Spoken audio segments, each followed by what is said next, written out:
नहमदुहु व नुसल्ली अला रसूलिहिल करीम अम्मा बादु फ़अऊज़ु बिल्लाहि मिनश शैतानिर रजीम बिस्मिल्लाहिर रहमानिर रहीम फ़स्अलू अहल ज़िक्रि इन कुंतुम ला तअलमून सदक़ल्लाहुल अज़ीम। मेरे अज़ीज़ भाइयों, आज का हमारा पहला मसला ये है कि घर में जितने भी आदमी हैं, क्या उन सब के लिए एक कुर्बानी देना काफ़ी होता है? मेरे अज़ीज़ भाइयों, ऐसा मसला बिल्कुल नहीं। ये मसला कि घर में सिर्फ एक आदमी कुर्बानी दे तो बाकी सब के ज़िम्मे से ये कुर्बानी का बोझ उतर जाता है, कुर्बानी ज़िम्मे से साक़त हो जाती है, ये बात बिल्कुल गलत है। जितने अफराद घर में हैं उनमें से जिस जिस पर भी कुर्बानी वाजिब है, यानी कि जो आदमी साहिब निसाब है, मर्द है या औरत है, जो भी आदमी साहिब निसाब है उस पर कुर्बानी वाजिब है। ये कहना कि घर में एक आदमी कुर्बानी कर ले, बाकियों के ज़िम्मे कुर्बानी जो है ये ख़त्म हो जाती है, ये बात बिल्कुल गलत है। जो भी आदमी साहिब निसाब हो उस पर अलग अलग आदमी पर कुर्बानी देना वाजिब है। आगे मसला ये है, क्या खामद के ज़िम्मे बीवी की कुर्बानी देना जायज़ है या ज़रूरी है? मेरे अजीज़ भाई, खामद के ज़िम्मे बीवी की तरफ से कुर्बानी देना ये बिल्कुल ज़रूरी नहीं, ये ज़रूरी नहीं। हाँ, अगर खामद पर अपनी कुर्बानी वाजिब है, वो पहले अपनी तरफ से कुर्बानी अदा करे, उसके बाद अगर गुंजाइश है तो बीवी की तरफ से भी कर दे। लेकिन ये कि खामद के ज़िम्मे बीवी की तरफ से कुर्बानी करना ये ज़रूरी है, ये बात बिल्कुल गलत है। खामद अगर साहिब निसाब है तो वो कुर्बानी अपनी तरफ से अदा करे, और उसके बाद अगर बीवी भी साहिब निसाब है तो वो भी अपनी तरफ से कुर्बानी अदा करे। अगर बीवी साहिब निसाब नहीं है तो लिहाजा उस पर कुर्बानी भी वाजिब नहीं, और वो कुर्बानी ना देने के बाद वाजिब नहीं तो गुनाहगार भी नहीं होगी।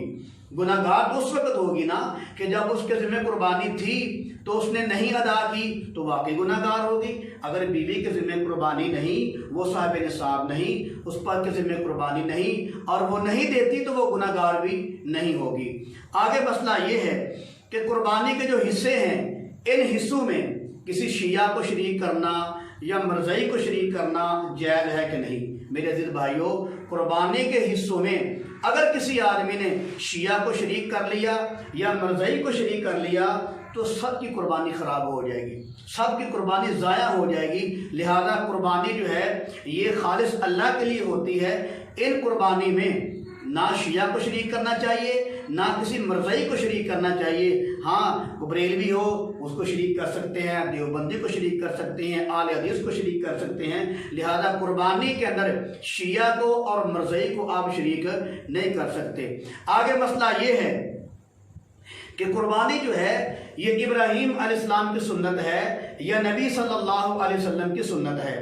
तो मेरे अजीज़ भाई, सहाबा कराम ने यही सवाल जो है अल्लाह के हबीब सल्लल्लाहु अलैहि वसल्लम के सामने किया था कि या रसूलल्लाह, ये कुर्बानी जो है ये क्या चीज़ है? तो अल्लाह के हबीब ने फरमाया था सल्लल्लाहु अलैहि वसल्लम, फरमाया मेरे प्यारे सहाबा, कुर्बानी जो है आपके दादा जान इब्राहीम अलैहिस्सलाम की सुन्नत है। तो मेरे अजीज़ भाई, ये उनकी सुन्नत है, लेकिन जब अल्लाह के नबी ने कुर्बानी दी, जब अल्लाह के नबी ने खुद कुर्बानी दी तो इनकी सुन्नत भी बन गई। आज अगर कोई आदमी कुर्बानी देता है उसको दो सवाब मिलते हैं, एक सुन्नत इब्राहीमी का सवाब मिलता है और एक सुन्नत मुस्तफ़ा का सवाब मिलता है। तो लिहाजा ये सुन्नत इब्राहीमी भी है और सुन्नत मोहम्मद सल्लल्लाहु अलैहि वसल्लम भी है। लिहाजा अगर कोई आदमी कुर्बानी देगा तो उसको दो सुन्नतों का सवाब मिलेगा। आगे मसला ये है कि कुर्बानी देने वाला अगर बच्चा है, वो छोटा नाबालिग बच्चा है, उसके पास वो तकरीबन कोई 5-10 लाख रुपया उसका बैंक बैलेंस है, घर वालों ने उसके लिए वक्फ कर दिया है, तो जो नाबालिग बच्चा है वो साहिब निसाब है, क्या उस पर कुर्बानी वाजिब है? तो मेरे अजीज़ भाई, अहनाफ के नज़दीक जो नाबालिग बच्चा होता है वो चाहे साहिब निसाब क्यों नहीं होता, उस पर कुर्बानी वाजिब नहीं होती। जो नाबालिग है उस पर कुर्बानी वाजिब नहीं, पागल दीवाना जो है उस पर भी कुर्बानी वाजिब नहीं है। आगे मसला ये है कि अगर घर में 5 अफराद हैं तो पांचों ही साहिब निसाब हैं, तो क्या वो पांचों ही कुर्बानियां करें, 5 कुर्बानियां, या एक कुर्बानी उनके लिए काफ़ी है? तो मेरे अजीज भाई, ये मैंने पहले भी इशारा कर दिया था कि अगर घर में 5 अफराद हैं, पांचों ही अगर साहिब निसाब हैं तो पांचों पर अलग अलग कुर्बानी वाजिब है। अगर कोई भी कुर्बानी उनमें से मिस करेगा तो वो आदमी गुनाहगार होगा। जब साहिब निसाब हैं तो सब पर कुर्बानी देना वाजिब है।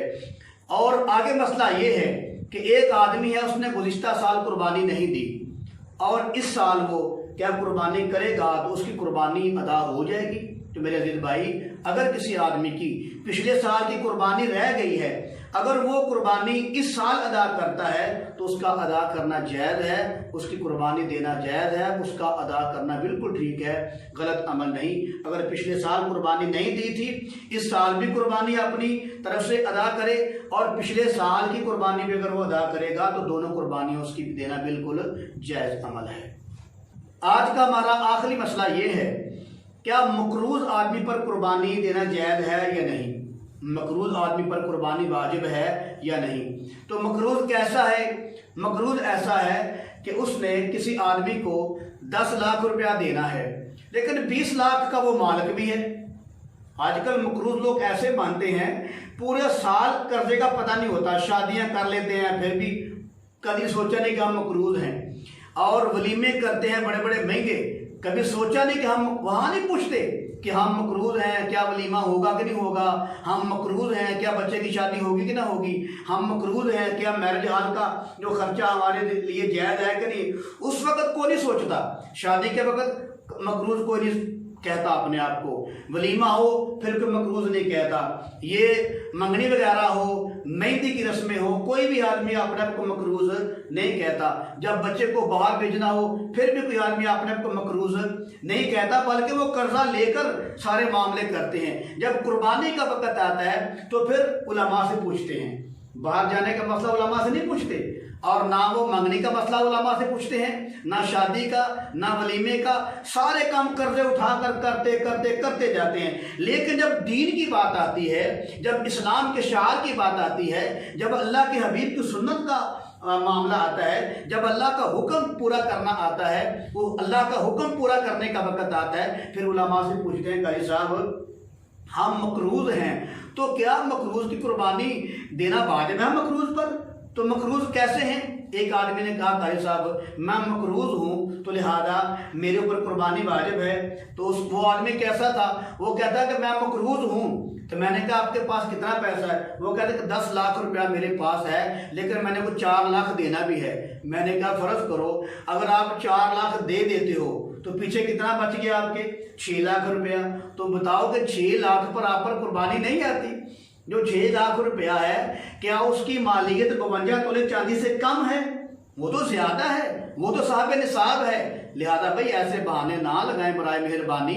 अगर मकरूज़ है तो फिर कर्जा अदा कर दें, कर्जा अदा करें, उसके बाद जो माल बचेगा वो देखा जाएगा कि वो माल कितना है। लेकिन कर्जा भी अदा नहीं कर रहे, कर्जा भी अदा नहीं कर रहे, फिर जानबूझ कर जी हम मकरूज़ हैं, हम पर कुर्बानी वाजिब है करी। मेरे अजीज भाई, एक आदमी ने 4 लाख रुपया किसी का देना है, लेकिन उसके पास 15 लाख रुपया मौजूद है। अगर वो 4 लाख उसे निकाल भी देगा तो क्या जो बाकी उसके पास जो 11 लाख रुपया है, क्या वो साहब निसाब को तक नहीं पहुंचता? वो तो उसका निसाब पूरा हो रहा है। लिहाजा ऐसा जो मकरूज़ होता है कि 4 लाख दे भी दे तो 10 लाख उसके पास मौजूद है, ऐसे मकरूज़ पर कुर्बानी वाजिब है। अगर वो नहीं देगा तो आदमी गुनाहगार होगा। वमा अलैना इल्लल बलागुल मुबीन।